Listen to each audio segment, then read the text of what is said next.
How to travel with your mind. Well, this is kind of not what the title says it is, but at the same time, it still is. What's the most important part of traveling? If you think about it, it's pretty obvious. It's not about changing your hardware, but rather your software, meaning the joy, sometimes, and also the experience we get from traveling occurs in your mind. Like everything we experience and get joy from, joy and other emotions only exist in your mind, as well as everything else we think of as reality, which makes the coolest things possible, like lucid dreaming, for example, or living in a simulation without even noticing. Basically, dreaming without lucidity. More about lucid dreaming maybe in the future, but probably not here on for travel. So, okay, how to travel during Corona then? Since we physically cannot travel through space and time, we have to mentally do the same thing. And since everything you might get from traveling already only exists in your mind really, you might as well leave out the traveling with your physical body thing now already. Since it might as well be obsolete in a few years, now already, since it might be obsolete in a few years anyway, and just join the club of mind travelers right now already, seriously. Technology has made it easier than ever to travel to destinations you never think would have been possible. Of course, it is also somehow different if you are really there, but as a matter of fact, that is something we cannot control right now during COVID or Corona. A wise man once prayed, "Father, give us the courage to change what must be altered, serenity to accept what cannot be helped, and the insight to know the one from the other." Reinhold Niebuhr. Applied to Corona, we cannot travel right now. Or at least not to the extent we could before. We could technically somehow, but as a matter of fact, not ethically. Basically everything bad we do regarding Corona, and it's not really that complicated to begin with, increases the chances of someone getting infected. It's like Immanuel Kant stated. It's like with elections. Of course, one person doesn't statistically make a difference, but as a matter of fact, many people do. Same with Corona. Of course, now some countries already loosen up their rules regarding Corona again, but that doesn't mean that Corona somehow became less threatening or is gone now. Logic still applies. Well, gotta admit, Kant didn't really say specifically that regarding Corona, much more something along the lines of act only according to that maxim, whereby you can at the same time will that it should become a universal law. Immanuel Kant. But the principle of the categorical imperative still applies, and also statistics still apply. Of course, it doesn't make huge of a difference if you, let's say, drove twice within a week to shop groceries compared to combining the two hauls into one. You probably will never be able to measure the impact on Corona your simple actions had.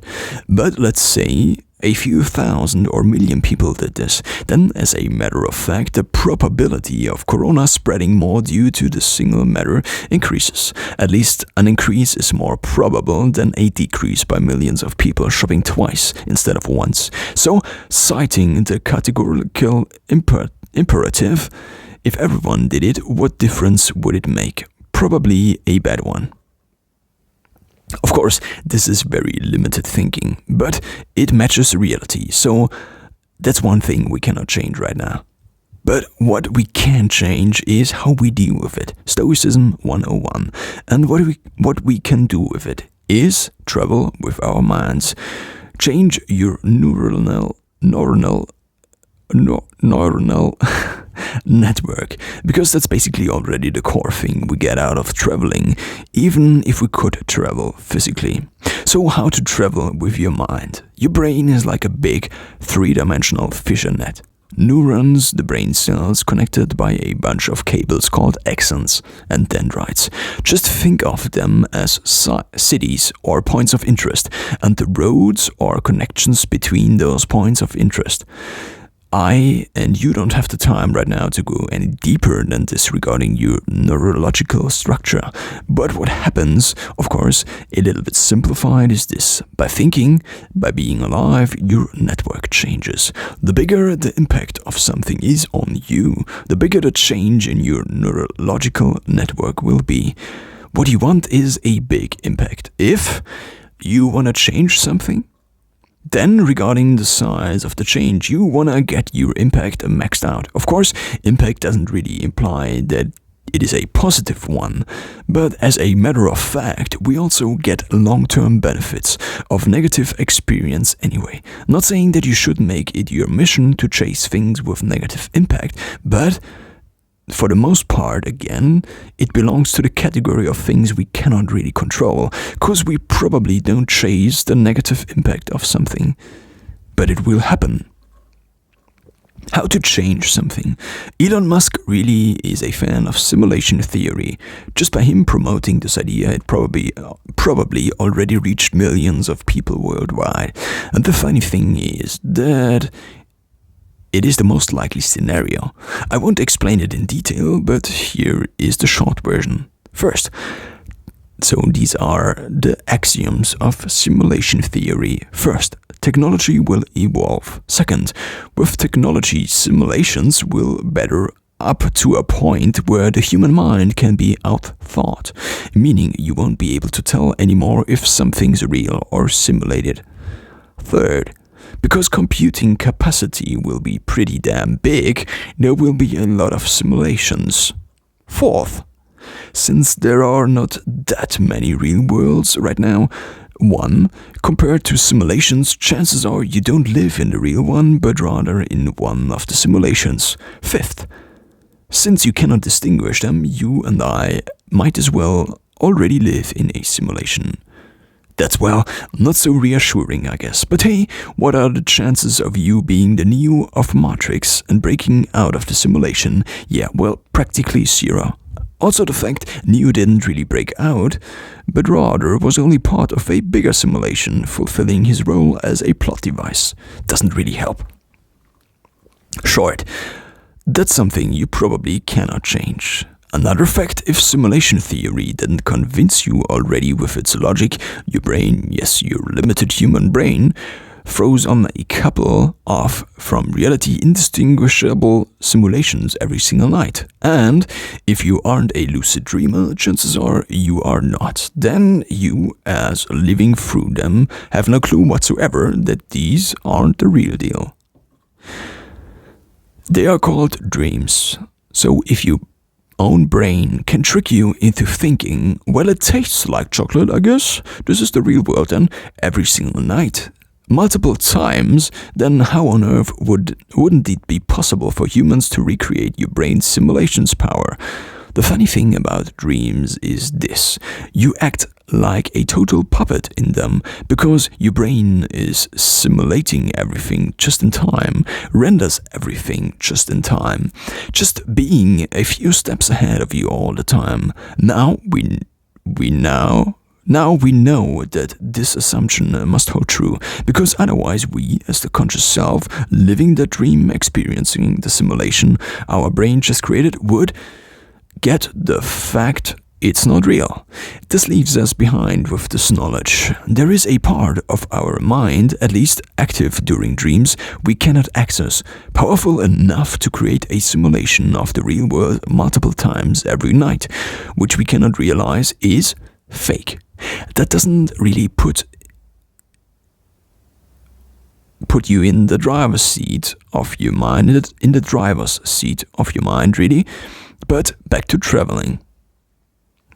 We can use this knowledge and apply it. What we have to do is to put ourselves through something changing, something new, that is as close to reality as possible. The more we, as our conscious self, believe it's real, the more real it really becomes.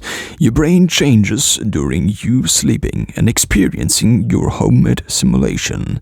Also, lucid dreamers, people who realize that a dream is a dream and therefore are able to change the content of their dream with their conscious self, are able to get real changes in their neuronal network.